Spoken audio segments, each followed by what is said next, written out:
ओम शांति।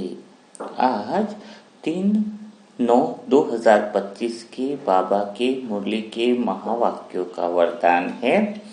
कारण का निवारण कर चिंता और भय से मुक्त रहने वाले मास्टर सर्वशक्तिमान भव। तो बाबा आज हमें मास्टर सर्वशक्तिमान बना रहा है और जो आत्माएं मास्टर सर्वशक्तिमान होगी वह हर तरह के संदेह से दूर होंगी। संदेह होगा तो भय होगा और चिंता और भय होगा तो फिर वह शक्तिमान कैसे रही। तो उसकी शक्तियां गायब कैसे होती है, उसको स्वयं पर ही संदेह होता है कि मेरे अंदर वह शक्तियां है भी या नहीं है, और संदेह से ही चिंता और भय उत्पन्न होता है। तो यह संदेह कैसे समाप्त हो, इसके लिए तो देखना पड़ेगा न कि आत्मा में वह शक्तियां कैसे इमर्ज हो जाए। तो मेन बात आती है कि आप इतने दिनों से मुरली मंथन ज्ञान सुन रहे हो, तो सत्य क्या है यह तो आपको समझ में आया, आत्मा का ज्ञान भी समझ में आ गया। आत्मा ही सत्य है, लेकिन सत्य के प्रति वह प्रेम जो है वह जब तक नहीं होगा तब तक आत्मा जो है वह सर्वशक्तिवान की स्थिति में नहीं आ पाएगी। अब बात यहाँ पर आती है कि आत्मा सर्वशक्तिवान रहे, वह अनुभव करे, तो उसके लिए एकाग्रता चाहिए। और एकाग्रता यानी उस विषय की तरफ हमारा इंटरेस्ट बढ़ जाए, उस विषय की तरफ हमारा चिंतन बढ़ जाए, रुचि स्वतः ही हमारी लगी रहे, तो हम उस सत्य तक पहुंच जाएंगे। एकाग्रता बढ़ जाएगी तो संदेह मिटेगा और सर्वशक्तियां भी हमारे अंदर इमर्ज हो जाएगी। अब प्रश्न उठता है कि उसकी तरफ, वह सत्यता की तरफ प्रेम कैसे बढ़े। तो आत्मा सत्य है यह आपने जान लिया, लेकिन जरूरत इस बात की है कि आत्मा के जो गुण हैं वह गुणों से तुम्हें प्रेम हो जाए तो तुम्हारी सत्य तक की यात्रा पूरी हो जाएगी, यानी बड़ा आनंद और आने लगेगा। आपने कदम तो बढ़ाया है लेकिन वह स्पीड और बढ़ जाएगी। तो आत्मा के गुणों से प्यार होने के लिए क्या आवश्यक है ना। तो आत्मा के गुणों से प्यार होने के लिए, क्योंकि आत्मा के ही 7 गुण है ना, सुख, शांति, शक्ति, प्रेम, पवित्रता, आनंद, ज्ञान, ये जो 7 गुण हैं उस हर एक गुण को बहुत अच्छे से समझना होगा। उस हर एक गुण से प्रेम होना चाहिए। वह प्रेम इतना जबरदस्त होना चाहिए कि वह स्वतः ही वह अपनी तरफ हमें खींचे। तो जब उस सारे गुणों को हमें बहुत अच्छी से उसकी गहराई से अनुभव होने लगेगा तो हम वह सर्वशक्तियां जो है वह अनुभव कर सकेंगे, क्योंकि शक्ति भी तो आत्मा का गुण है ना। तो अगर शक्ति का अनुभव करना है, चाहे प्रेम का अनुभव करना है, चाहे आनंद का अनुभव करना है, इसकी शुरुआत पहला आत्मा का जो गुण है वह है ज्ञान। ज्ञान के बिना हम वह शक्ति का अनुभव नहीं कर पाएंगे। ज्ञान के बिना जो प्रेम होगा वह सिर्फ मोह होगा, लगाव होगा। तो सबसे पहला सत्य के प्रति आकर्षण या आत्मा की शक्तियां अनुभव करने के लिए हमें सबसे पहले आत्मा के अंदर जो ज्ञान है, पहला जो गुण आत्मा का है आत्मज्ञान, है ना, उसके प्रति हमारा प्रेम और समझ होनी चाहिए, खिंचाव होना चाहिए। तो अगर अभी आपसे पूछा जाए कि आत्मज्ञान मन क्या, आत्मा के अंदर ज्ञान है या आत्मा ज्ञान स्वरूप है, तो उसको आप कैसे परिभाषित करोगे। या परिभाषा तो छोड़ो, आत्मज्ञान का अर्थ क्या समझते हो, तुम्हारी आत्मा और संसार का क्या संबंध है ना। आत्मा संसार को कैसे देख सकती है। तो आत्मज्ञान का अर्थ क्या है, पहले शुरुआत यहाँ से होनी चाहिए। अगर गुण तक जाते हैं, सत्यता से तो प्रेम आपका बन ही चुका है इतने दिन मुरली मंथन सुनने से। अब थोड़ा सा बाबा मुरलियों में गुणों की तरफ आकर्षित कर रहा है। तो आत्मज्ञान का अर्थ क्या है, आत्मा में उस चीज का ज्ञान है। किस चीज का ज्ञान है, उस सभी चीजों का ज्ञान आपको होना चाहिए जो आप नहीं हो। आत्मज्ञान का अर्थ क्या हुआ कि आपको उन सारी चीजों का ज्ञान होना ही चाहिए जो आप क्या हो, जो आप नहीं हो। यानी आत्मा का ज्ञान होना नहीं होना है, आत्मा का ज्ञान होना, ज्ञान नहीं करेंगे आत्मज्ञान। मैं आत्मा हूं, बिंदु हूं, पॉइंट स्वरूप हूं, स्वयं का स्वयं को, सत्य का सत्य का ज्ञान क्या करेगा? सत्य को ज्ञान से नहीं जाना जा सकता, सत्य में तो डूबा जा सकता है। क्या डूबा जा सकता है? सत्य में तो डूबा जा सकता है, भगवान में डूबा जा सकता है। तो जानने वाली बात क्या रही? जो तुम नहीं हो उसको जानना है।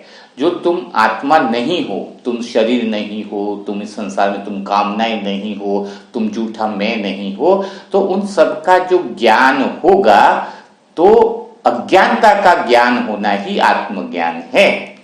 तो बाबा हमें डेली मूल्यों में क्या सिखाते हैं? तुम ये नहीं हो, संसार से मोह मत करो, ये न करो, वो न करो।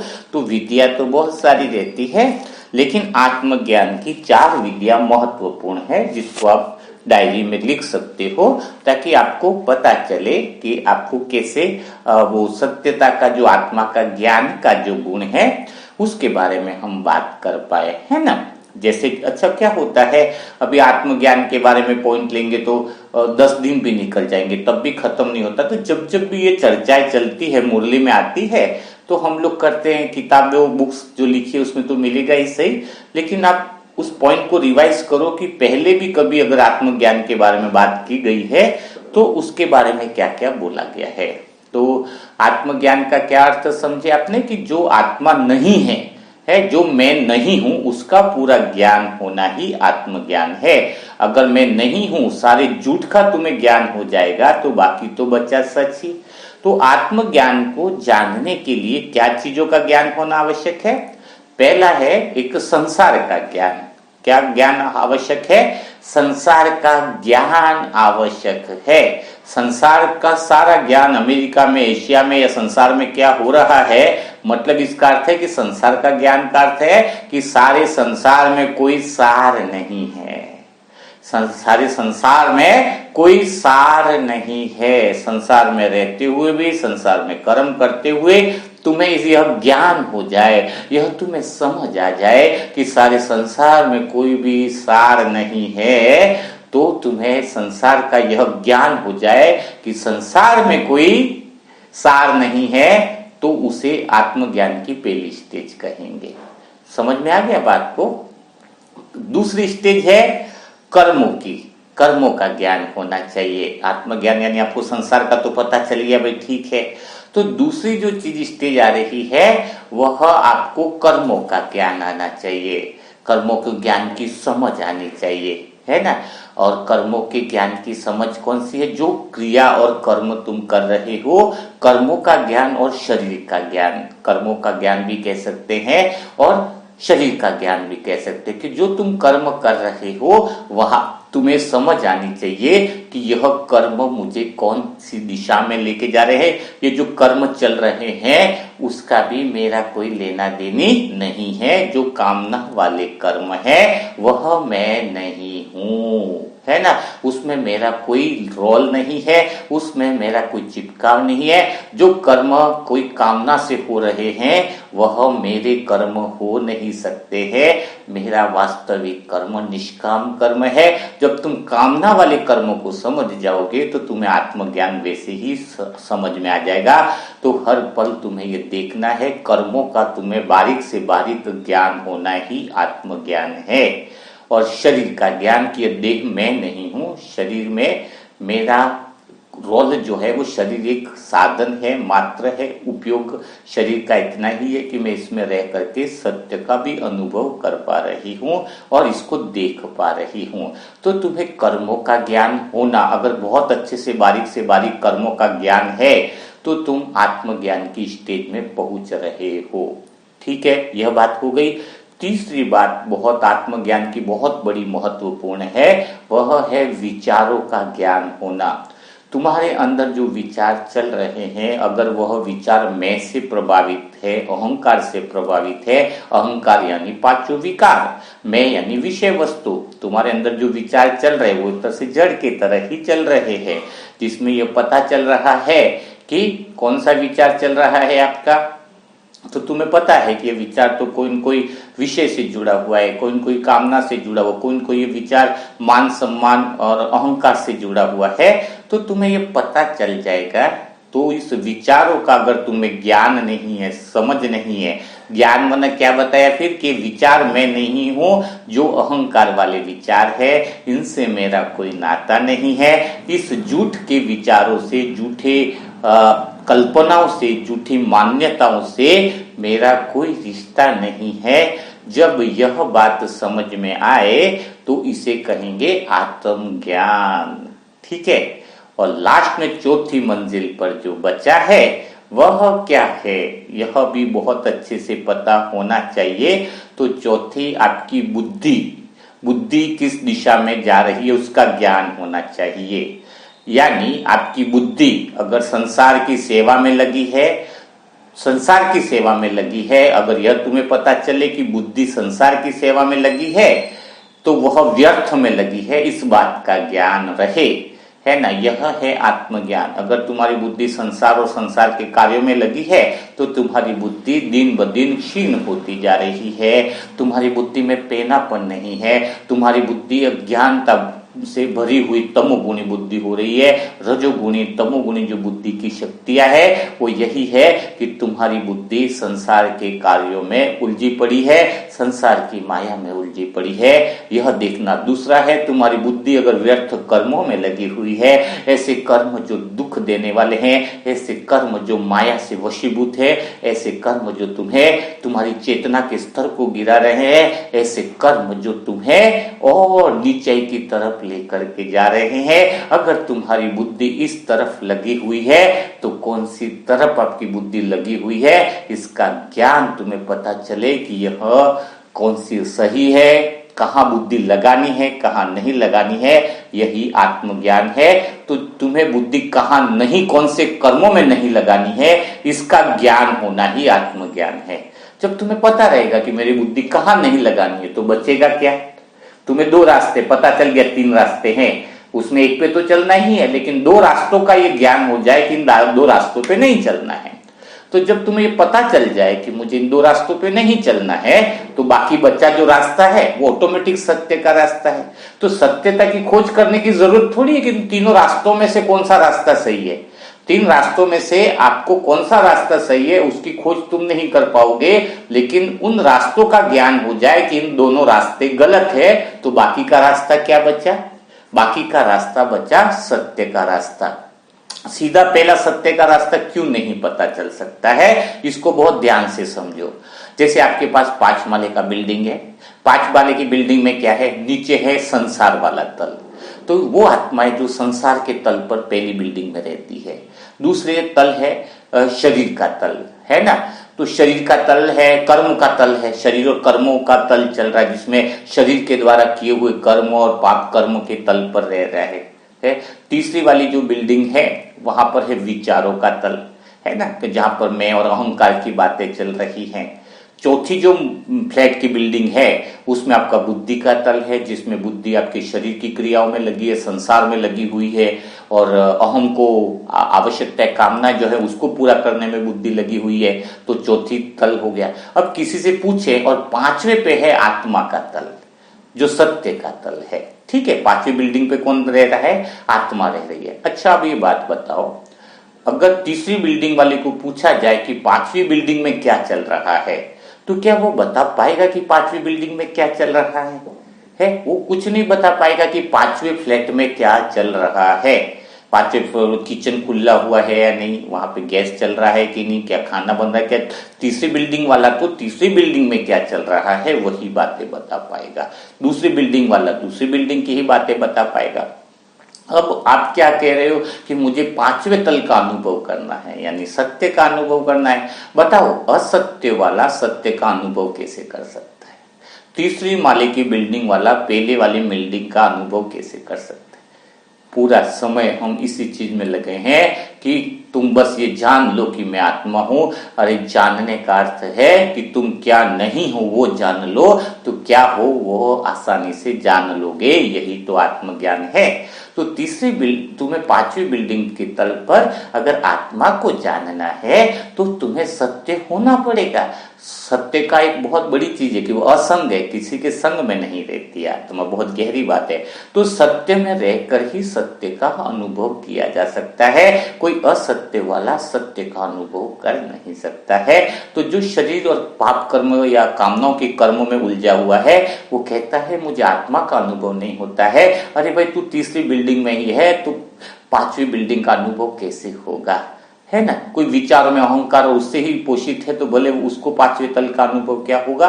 तो आत्मज्ञान क्या हुआ कि नीचे की चारों बिल्डिंगों का ज्ञान हो जाना कि यह चौथे में बुद्धि है, बुद्धि आपकी कहाँ लगी हुई है। अगर बुद्धि सत्य की तरफ लगी हुई है, बुद्धि सत्य की खोज में लगी हुई है, बुद्धि सत्य की तरफ पहुंचने में लगी हुई है, बुद्धि विश्व कल्याण की सेवा में लगी हुई है, बुद्धि भगवान के कार्य में लगी हुई है, बुद्धि भगवान के कार्यों की सेवा में लगी हुई है, तो उसे क्या कहेंगे, है उसे कहेंगे सच्ची सात्विक बुद्धि, है ना, सतोगुणी बुद्धि, है ना।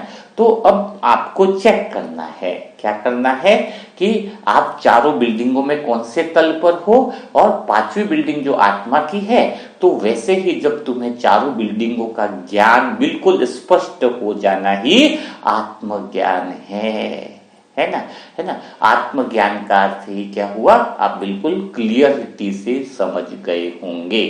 अब आत्मज्ञान के बाद आत्मा का जो ज्ञान है वो ज्ञान इतनी देर में क्लियर नहीं हो जाता है, ज्ञान की गहराई में जाना होगा। आपको ज्ञान से प्रेम होना चाहिए, है ना। ज्ञान से प्रेम का अर्थ है कि तुम क्या नहीं हो, लेकिन उसके अंदर आगे की बात आती है सेल्फ रियलाइजेशन की, है ना। सेल्फ रियलाइजेशन मीन्स क्या है, सबको बोलते हैं कि मैं आत्मा हूं, उसको अनुभव करना सेल्फ रियलाइजेशन है। पूरा दिन तुम सेल्फ रियलाइजेशन में रहो, है तो सेल्फ रियलाइजेशन का अर्थ यह नहीं है ना। सेल्फ रियलाइजेशन का अर्थ क्या है कि सेल्फ रियलाइजेशन का अर्थ है कि पूरा दिन आपका अटेंशन जो है कि मैं क्या कर रहा हूं उसके ऊपर रहे, पूरा ध्यान आपका किस बात पर रहे। ध्यान और योग का अर्थ है यही कि निरंतर योगी आप हो, तो इसका अर्थ यही है कि कई लोग कहते हैं कि पूरा दिन अगर योग करना है तो आत्मा समझ के रहो। आत्मा कैसे समझ के रहेंगे जब ज्ञान आत्मा के गुण के अंदर रहना बहुत बड़ी बात है। आत्मा में आत्माओं में आत्माओं करके रहोगे तो क्या आत्मा समझ पाओगे, आप नहीं समझ पाओगे, कभी नहीं कर पाओगे, है ना। तो सेल्फ रियलाइजेशन का अर्थ क्या है, निरंतर दिन में योग रहने का मतलब है कि आत्म ज्ञान में रहना है। आत्मज्ञान मतलब क्या कि जो भी पूरा दिन कर्म कर रहे हैं उस कर्म में मुझे अटेंशन रहे कि ये शरीर का कर्म चल रहा है, यह निष्काम कर्म चल रहा है, यह पाप कर्म है क्या है, तुरंत अटेंशन रहेगा। संसार के अंदर रहते हुए मैं पांचवी बिल्डिंग पे हूं तो मुझे ये समझ रहे कि मैं यह नहीं हूं। किसी से बात करना कि यह प्रेम नहीं है, इसका ज्ञान होना। जिसको हम प्रेम से बातें कर रहे हैं, कोई मुझे प्रेम से बात कर रहा है, लेकिन मुझे ये समझ होना, यही आत्मज्ञान है कि यह प्रेम नहीं है, यह मोह है, यह लगाव है, इसकी समझ मेरे अंदर होना, यही आत्मज्ञान है। जिसको मैं मेरा कह रहा हूं यह मेरा नहीं है, यह मेरे दुख का कारण बनने वाला है, यही समझ आत्मज्ञान है। जिसको मैं भय समझ रहा हूं, जिससे मैं डर रहा हूं, जिससे मेरी चिंता है, इसको समझना कि यह डर और चिंता मैं नहीं हूं, इसी को कहेंगे आत्मज्ञान। जो अपने आप को स्वीकार करे, सत्य की समझ एकदम आत्मज्ञान में क्लियर रहती है, उसमें स्पष्टता रहती है। तो सत्युग में क्या होता है, आत्मज्ञान स्पष्ट रहता है, मतलब इसीलिए वो किसी से वो ज्ञान का स्वरूप बन जाता है। ज्ञान रहना क्या है, सत्युग में तो आत्मा जो है वो ज्ञान के स्वरूप में रहती है, मीन्स वह किसी भी चीज से जुड़ती नहीं है, क्योंकि उसको सत्यता का ज्ञान रहता है कि जो मैं हूं ही नहीं, भला मैं उससे जुड़ू कैसे, जो मैं हुई नहीं उससे मैं भला जुड़ू कैसे, है ना। और द्वापर युग और कलयुग में क्या हो रहा है कि जो हम नहीं है उससे हम जुड़ते जा रहे हैं। तो बाबा आकर यही तो ज्ञान दे रहा है, यही समझ दे रहा है, लेकिन समझ को सही तरीके से लेना ही सबसे बड़ी बात है ना। अब कहेंगे एक पॉइंट को और गहराई से समझना होगा, ये सेल्फ रियलाइजेशन और निरंतर योग का सब समझ गए। निरंतर योग का अर्थ क्या समझे कि निरंतर हम इस ध्यान में रहें, कि इस ज्ञान में रहें कि क्या मैं नहीं हूं, यानी कर्म पर अटेंशन रहे, विचारों पर रहे, शरीर पर रहे, और हमारी बुद्धि किस चीज में लगी हुई है उस पर पूरा ध्यान दिन भर रखना ही ध्यान में रहना है। पूरा दिन इन बातों पे ध्यान रखना ही ध्यान में रहना है, वही योग है ना। नहीं तो पूरा दिन आप की बुद्धि कर्मों में लगी है, पाप कर्मों में लगी है, संसार में लगी है, और फिर 1 घंटा बोल दे कि हम तो मेडिटेशन करने बैठे हैं। बिल्कुल झूठा है वो मेडिटेशन, नहीं करे तो भी बढ़िया है। अच्छा देखो, इतने साल तक कर रहे हैं तो क्या कुछ पाया तुम्हें? क्या सत्यता का अनुभव हुआ? क्या आत्मा का अनुभव हुआ? क्या आत्मा साक्षात्कार तुम्हें हुआ? कुछ भी तो नहीं हुआ। अब आत्मा का साक्षात्कार किसको होगा? साक्षात्कार, सत यानी आंखों के सामने जब झूठ सारे क्लियर हो जाए तो बाकी जो राह बची वो ऑटोमेटिक साक्षात्कार हो जाएगी। कोई और झूठ की राह आंखों पर पट्टी पर बंधी हुई है, सत्य की दीवार तीसरे नंबर पर है, आगे की 2 झूठ की दीवारें हैं, वो जब तक तुम गिराओगे नहीं सत्य का साक्षात्कार कैसे होगा? 4 घंटा योग करो, 6 घंटा योग करो, तो बाबा ने क्या बताया है? पहली कड़ी ही ज्ञान की दी है। अगर खाली योग ही होता तो बाबा आकर मुरली थोड़ी सुनाता, मुरली थोड़ी चलाता। बाबा कहता सीधा आत्मा समझो और योग में बैठ जाओ। लेकिन आत्मज्ञान के बिना आत्मा समझ नहीं पाओगे। आत्मा कोई वस्तु थोड़ी है, कोई विधि थोड़ी है कि आत्मा ये देख लो, ये चीज है, ये टेप रिकॉर्ड है, ये टीवी है, वैसे ही आत्मा है। नहीं, आत्मा का अर्थ है ये सेल्फ रियलाइजेशन, मीन्स आत्मज्ञान होना कि तुम क्या नहीं हो वह पर्दे तुम समझो, और समझकर वो जैसे समझे वो पर्दे गिरते जाएंगे, हटते जाएंगे, और तुम्हें आत्म साक्षात्कार का हो जाएगा। मतलब आत्मा का साक्षात्कार यानी ऑटोमेटिक खाली तुम ही बचोगे, तुम और तुम्हारा विषय बचेगा। क्यों बचोगे तुम? फिर आत्मा के लिए जब संसार विषय नहीं बचा कि इसमें कुछ है नहीं, शरीर के कर्म विषय नहीं बचे, और इसके बाद बुद्धि जो है वो आत्मा में लगी हुई है बुद्धि आत्म उन्नति में लगी हुई है, तो आत्मा के लिए विषय कौन सा बचा? मैं आत्मा, और मेरा विषय क्या है कि मेरे को जानना, मेरे में रहना, मेरे आनंद में रहना, मैं अपने प्रेम में रहूं। तो मेरा मन जाएगा कहां पर? एक बहुत गहरी बात है कि जब मेरे को चारों विषयों का ज्ञान हो गया, संसार की आत्माओं का ज्ञान हो गया, संसार की मतलब ज्ञान हो गया, माना वो अज्ञानता की पट्टी मेरे से हट गई, तो मेरा और मेरा विषय कौन सा बचा? आत्मज्ञान, परमात्मा ही मेरा विषय बचा, वो आनंद ही बचा, मैं पूर्णता हूं, मुझे समझ में आ गया, मैं अधूरी नहीं हूं, वो अज्ञानता मेरे से दूर हो गई। तो इसके लास्ट में क्या बचा है ना? मन मनाभव की स्थिति रह जाती है, मैं बाबा का और बाबा मेरा। अच्छा, इसका अर्थ कई लोग और गहरी चीज में ले लेते हैं कि जब मैं बाबा का और बाबा मेरा रहा, तो जैसे ब्रह्मा बाबा भी अंतिम स्थिति में यही हुआ ना कि मैं बाबा का, बाबा मेरा, अंदर की वो स्थिति रही। तो उनके अंतिम समय से पहले क्या उनका कर्म नहीं करते थे? क्या ऐसी आत्माएं कर्म नहीं करेंगी? ऐसी आत्माएं क्या शरीर की क्रियाएं नहीं करेंगी? नहीं, कर्म बहुत ज्यादा करेंगी, कर्म में सक्रियता ज्यादा रहेगी। ये बहुत गहरी बात है। उस समय लास्ट समय तो ब्रह्मा बाबा और ज्यादा एक्टिव ज्यादा थे। कितनी गहरी बात है। ब्रह्मा बाबा उस एज तक भी इतने एक्टिव रहने का कारण क्या है कि जो भीतर से निष्क्रिय है। निष्क्रिय का अर्थ क्या है? जिसका बाहर की किसी भी चीजों में लगाव नहीं है, जो ठहराव में है, जहां पे भीतर में ठहराव है, वो बाहर बहुत अच्छे ऊर्जावान तरीके से काम कर लेता है। यानी मेरा भीतर में ठहराव है, मैं संसार में कर्म कर रहा हूं, लेकिन मेरी जागरूकता है, मेरा ध्यान है कि संसार में कुछ सार तो है ही नहीं, बस वो संसार भी मुझे उच्चतम अवस्था ले जाने का माध्यम बनाए। तो मैं संसार में आनंद बिखेरूंगा ना। संसार में कर्म कैसे करूंगा? बड़े आनंद के साथ करूंगा, बड़े मजे के साथ करूंगा, बड़े प्रेम के साथ करूंगा। यही तो बहुत बड़ा मजा है ना। तो भीतर से तो मेरी निष्क्रियता है, और बाहर से जो है वो मेरी क्या है? बाहर से सक्रियता है। तो भीतर में निश्चयता होना, जो ठहराव है, शून्य स्थिति, शून्य बोलेंगे तो आत्मिक स्थिति, पॉइंट की स्थिति, सत्य की स्थिति। तो जो जितना ज्यादा अंदर से ठहराव में है, भीतर की शांति है, वो बाहर बहुत ज्यादा एक्टिव रहेगा। कई सारे लोग खाट पे ही पड़े रहते, मैंने देखा है कि खाट पे लेटे रहेंगे, कुछ करने का मन नहीं करेगा, सोचेंगे सब, कुछ करेंगे नहीं। वो एक्चुअली में भीतर से उलझे हुए हैं, भीतर से बड़ी स्थिति उनकी खराब है, उनका किसी काम में मन ही नहीं लगता है। कहीं बाहर इतना बस बोलेंगे कि बिजी है, बिजी कहाँ है मन से। और हमारी स्थिति क्या है कि हम भीतर से ठहराव है कि हमें 10 काम बताए जाए, चलो घूमने जाना, तो हम बोलेंगे रेडी।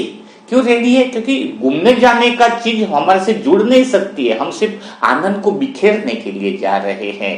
कोई बोले कि बैडमिंटन खेलना है, चलो बैडमिंटन खेलेंगे। क्रिकेट खेलना है, चलो ठीक है क्रिकेट भी खेलेंगे। है, हम पड़े नहीं रहेंगे खाट के अंदर या कमरे के अंदर। क्यों? क्योंकि हमारे बाहर बहुत एनर्जेटिक है। और कई लोग बोलते हैं मैं आत्मा है ना लगभग 1 घंटा वॉकिंग करता हूँ। 1 घंटा जहां पर लोग 10 मिनट में थक जाते हैं, है ना। 15 मिनट का एक राउंड होता है लगभग पूरा डाइटिंग को, जैसे 4 राउंड करता हूं तो 1 घंटा हो जाता है। तो कहने का मतलब क्या क्या बताना चाह रहा हूं कि भीतर से ठहराव है। भाई जो समझेगा कि मैं आत्मा तो रुकी हूं, मैं कहाँ चल रही हूँ, शरीर चल रहा है, तो थकान किस बात की है? मैं आत्मा थोड़ी चल रही हूँ, मैं आत्मा तो एक जगह रुकी हूँ। बोले 10 घंटा चला लो, मुझे 12 घंटा चला लो, मैं भीतर से तो ठहरी हुई हूँ। और जो सोच रहा है कि मैं चल ही रहा हूं, उसको तो तुरंत थकान लग जाएगी। बाबा के मधुवन के बच्चे देखो, जो काम कर रहे हैं, इतना काम करने के बावजूद भी चेहरे की रौनक देखो, ऐसा लगेगा कि कुछ किया ही नहीं है। और घर पे काफी सारे भाई बहन है, 2-4 लोगों की रोटी क्या बनाई, उनको लगता है पहाड़ जैसा काम कर लिया। जो एक्टिवनेस ही नहीं है, घर के कामों में काम ही नहीं कर रहे। तो यह सबसे बड़ी बात है। आत्मज्ञान का अर्थ है कि बाहर से फुल एनर्जेटिक रहेंगे, है, 1% भी थकान नहीं रहेगी। एक बार गोपी बहन और जानकी दादी दोनों नीचे से पांडव भवन से ऊपर जा रहे हैं, तो 4-5 राउंड हो गए ऊपर जाने के कार से। तो गोपी बहन की स्थिति क्या हुई, उन्होंने अपने अनुभव में बताया कि मुझे वॉमिटिंग हो रही है, घबराहट हो रही है, ये हो रहा है। लेकिन जानकी दादी को कुछ भी नहीं, वो आराम से बैठी है बड़ी मुस्कुराते हुए, और कुछ हाथ में चीजें वो भी काम कर रही है, एकदम शांत चित्त होकर के, जबकि वो इतनी एज हुई है उनकी।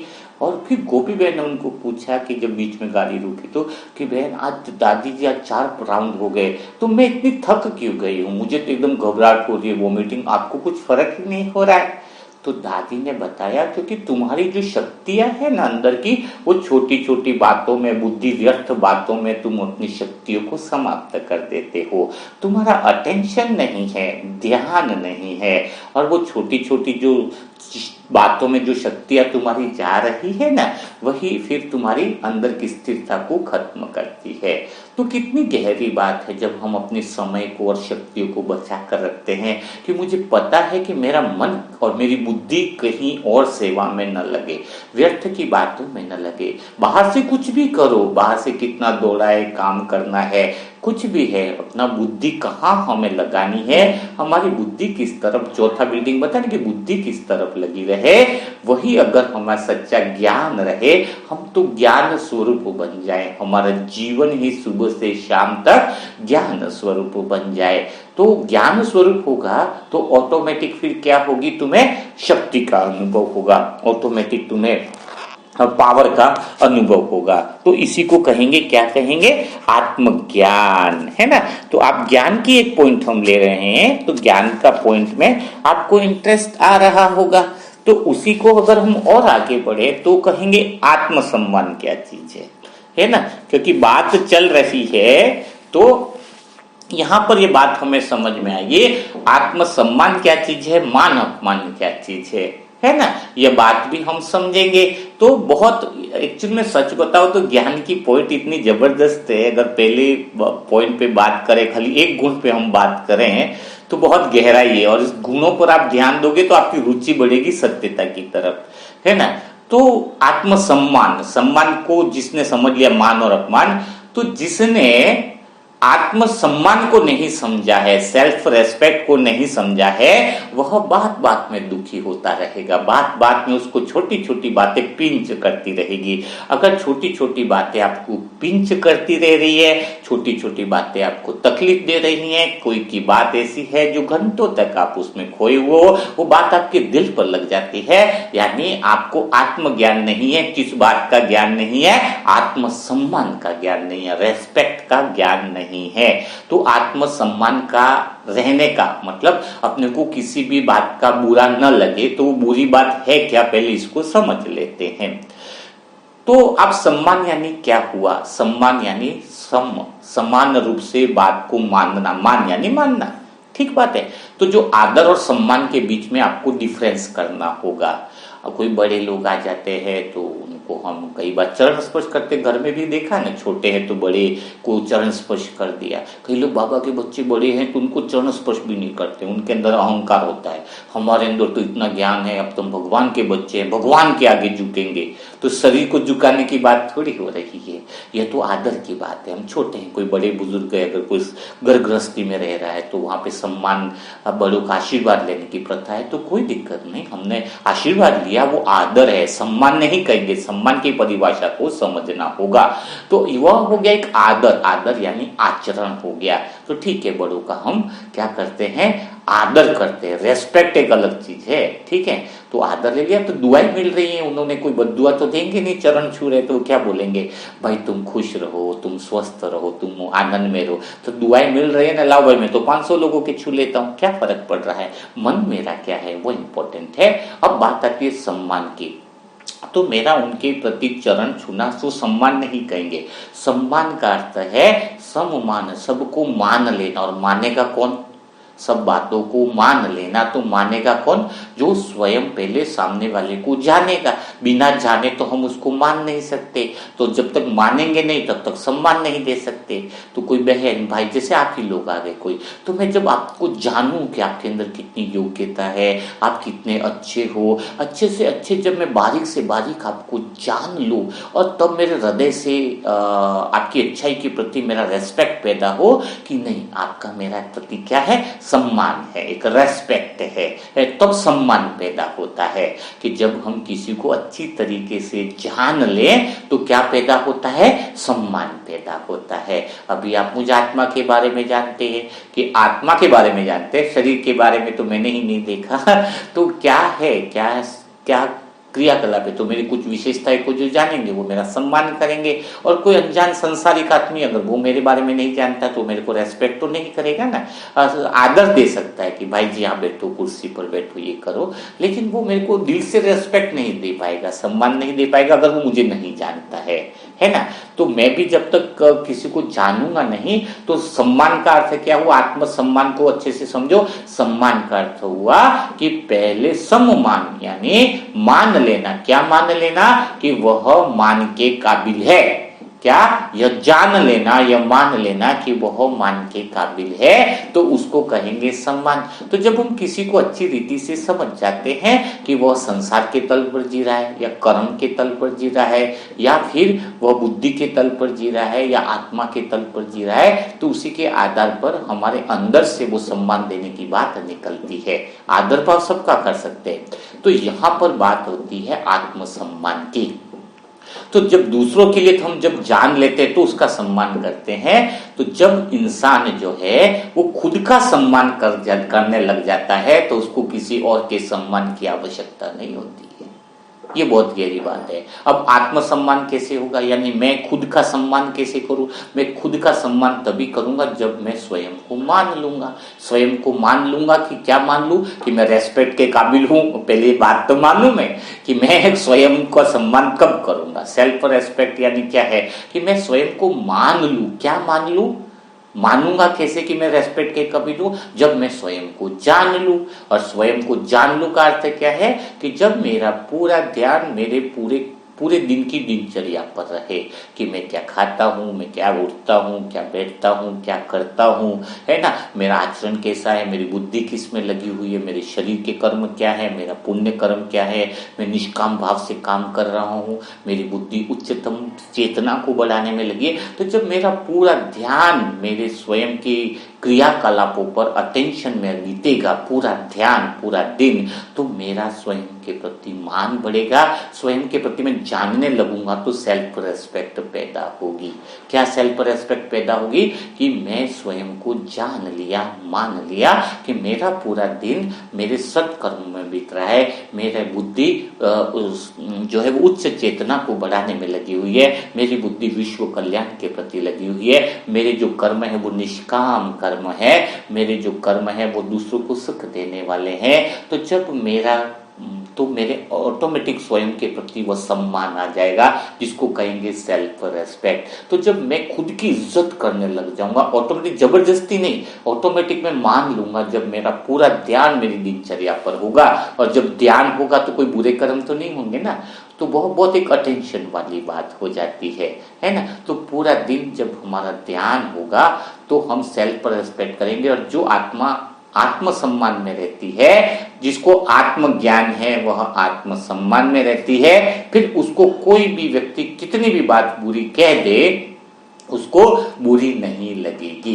कोई पहली बिल्डिंग में रह रहा है, संसार के तल पर रह रहा है, तो उसको बात बहुत तो चुभ जाएगी, क्योंकि उसका तल ही सोचने का संसार का है, उसका सेल्फ रेस्पेक्ट तो है ही नहीं है। और दूसरा तल में भी चाहिएगा, कर्म पाप कर्म के कर्म करेगा, खुद का जो है वो है ही नहीं, निष्काम कर्म की तरफ नहीं, कामनाओं वाले कर्म है, तो उसको भी बुरा तो लगना ही है। चाहे कितना भी मोटिवेशनल वीडियो सुन लो कि भाई मुझे बुरा क्यों लगा, बुरा तो लगेगा ही। कभी भी मन को आप परिवर्तित नहीं कर पाओगे, क्योंकि आप दूसरे तल पर रह रहे हो, तो आप तीसरे तल पर रह रहे हो या चौथे तल पे। तो सबसे बड़ी चीज है विचारों को जानना, अपना पहले तल में रहने का अर्थ है कि आत्मज्ञान में रहना। तो इसी को आत्मज्ञान कहेंगे, कि पूरे सेकंड हर पल जो है वो हमारा अटेंशन में रहे, तो उसको कहेंगे हम आत्मज्ञान। ठीक है, आपको समझ में आ रही है ना बातें। चलो एक आध बात और ले लेते हैं, नहीं तो क्या होगा कि ले लेते, ज्यादा लेंगे तो फिर बहुत ज्यादा ओवरडोज हो जाता है ना। एक पॉइंट और ले लेते हैं, कोई सी भी एक ले लेते हैं। तो वो एक पॉइंट, चलो कोई कहता है आत्मज्ञान का सबसे बड़ी बात है कि कोई कहता है कि मुझे बहुत ज्यादा गलतियां हो गई मेरी लाइफ में, बहुत ज्यादा मिस्टेक हो गई है, कभी पवित्रता भंग कर ली, कभी श्रीमत को तोड़ दिया, कभी किसी को बुरा कह दिया, कभी गलती से पैसों के लफड़े कर दिए, तो कई सारी बातें हो सकती है। तो क्या उस गलतियों से को पीछा छुड़ाना, उस गलतियों से मुक्त रहना, अतीत की उन गलतियों को बाहर दोबारा नहीं दोहराना ही आत्मज्ञान है। तो यहाँ पर कैसे हुआ आत्मज्ञान, कि जब आप पुरानी गलतियों को दोहरा रहे हो, इसका अर्थ क्या हुआ, पहले तो इस बात को समझना है। उसी बात के लिए चिंतित हो, वही बातों की प्रायश्चित में लग रहे हो, तो सबसे बड़ा आत्मज्ञान क्या है कि तुम पिछले टाइम में 20 गलतियां करी होंगी, लेकिन अभी तुम उन गलतियों को दोहरा रहे हो, तो 4 गलतियां भी कर रहे हो, 40 गलतियां कर रहे हो। कैसे कर रहे हो कि जो स्टेशन पे खड़े हो, तो जो बस स्टैंड पे खड़े, जो बस छूट गई है उसके बारे में क्या सोचना तुम्हें। कोई बस निकल गई है, कोई बस छूट गई है, तो तुम उसी के बारे में सोचते रहोगे, तो उसमें क्या हुआ कि वर्तमान में जो तुम्हारे सामने जो बस खड़ी है, वो पता चला वह भी निकल गई है। तो इसका अर्थ क्या है कि तुमने जो पिछली गलतियां करी भाई ठीक है, लेकिन अभी तुमने 4 गलतियां और कर दी कि अभी जो तुम्हारे सामने बस खड़ी है वो भी निकल गई है। तो कौन, कितनी बड़ी मूर्खता है कि तुम अतीत की बातों में उलझे हुए पड़े हो। लेकिन ये अतीत की बातों में उलझे हुए पड़े हो, यानी तुम तो ऐसी बातें कर रहे हो कि अतीत में मैंने बहुत गलतियां करी है, अभी गलतियां नहीं करूंगा। अरे तुम अतीत की गलतियों में पड़े हुए हो, लेकिन अभी भी गलतियां 10 और कर रहे हो।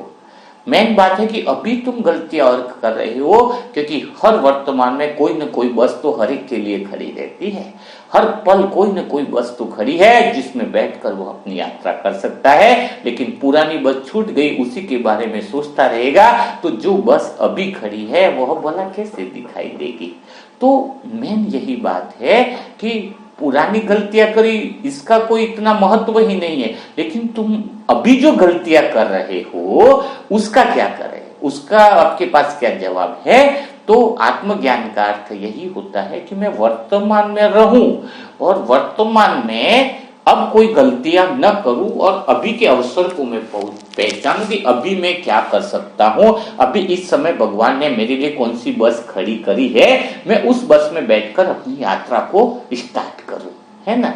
तो ये अतीत की स्मृतियां रखना, अतीत की गलतियों के अंदर ही रोते रहना, यह सब आत्मज्ञान नहीं। आत्मज्ञान वाला व्यक्ति उन गलतियों के पीछे जो हो गई उस प्रायश्चित में डूबा हुआ नहीं रहता है, उन्हीं गलतियों की स्मृति में नहीं रहता है, उन्हीं बातों की स्मृति में नहीं रहता है। जो बीत गया सो बीत गया, अभी मेरे पास जो बस खड़ी है मैं उसमें बैठूं। अगर पुरानी गलतियों वाले में जो बस छूट गई उसके बारे में सोचूंगा, तो अभी की भी बस छूट जाएगी, यानी अभी मैं एक और मिस्टेक करने वाला हूं, है ना। फिर रोएंगे कि यार अभी बस खड़ी थी वो भी मैं निकल गया।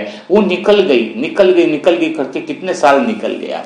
पुरानी गलतियों को दोहराते हुए और गलतियां करते गए। पुरानी में 20 गलतियां करी, 4 और मिले 24 हो गई। थोड़े टाइम बाद पता चला वो गलतियां 28 हो गई। तो जो पुरानी गलतियों को याद करता रहता है ना, बहुत ज्यादा उसी में रहता है, वो बहुत ज्यादा गलतियां करता रहता है ना। ये बहुत बड़ी बात है। और गलतियां किससे नहीं हुई इस दुनिया में? ब्रह्मा बाबा से भी हुई थी, हमसे भी हुई, सबसे हुई है ना। लेकिन मेन आत्मज्ञान का अर्थ है कि आपको तो पहुंचना है मंजिल पे। 10 गलती करके पहुंचे कि 50 गलती करके पहुंचे, या किसने 100 अजामिल, जैसे वो कहते हैं ना अंगुली मार, पर पहुंच जो जाए उसके फिर यात्रा की कोई बात ही नहीं है। क्या बोलेंगे, अरे कुछ नहीं, तू पहुंच तो गया। हमारा उद्देश्य मंजिल पर पहुंचना है। अगर हम मंजिल पर पहुंच गए, सत्यता पर पहुंच गए, तो फिर कोई बात ही नहीं है। तुम बाप समान बन गए। तुम कैसे पहुंचे, क्या अनुभव किया, उसका कोई मतलब नहीं रहा, है ना। तुमने कितने पाप किए थे, लेकिन तुम मंजिल पर पहुंचे, इसका अर्थ क्या है कि तुमने उन पापों को धो दिया। मेन बात क्या है, तुमसे कितनी भी गलतियां हुई हैं, लेकिन सभी गलतियों का प्रायश्चित तो वही हो गया कि तुम बाप समान बन गए, तुम सत्य पर पहुंच गए, यानी पीछे का कोई महत्व ही नहीं रहा, है ना। क्योंकि उस तक पहुंचेगा कौन? सत्य तक, जो संसार से असार होकर के आएगा, जो शरीर की क्रियाओं से निष्काम होकर के आएगा, जो अपनी बुद्धि उच्चतम सेवा में लगा करके आएगा, जो अपने विचारों को मैं से मुक्त करके आएगा, वही तो आत्मा तक पहुंचेगा। तो तुम जब सत्य तक पहुंचने का मार्ग तुम्हारे पास अभी अवेलेबल है, हर एक आत्मा, 700 करोड़ जो भी आत्माएं, हर एक आत्मा के पास यह भगवान ने मार्ग खुला रखा हुआ है। तो अब तुम्हारी बात है कि तुम्हें आत्मज्ञान का अर्थ यही है कि तुम इसी पल, इसी समय खड़ी हुई बस को पहचानो और अपनी यात्रा चालू कर दो और सत्य मार्ग पर पहुंच जाओ। तो बिल्कुल क्लियर हो गया, बात समझ में आ गई? या एक आधो पॉइंट और आत्मज्ञान का बता दिया जाए? चलो एक पॉइंट और बता देते हैं। आत्मज्ञान का अर्थ है कि परमात्मा की छत्र छाया में अपने जीवन को पालना।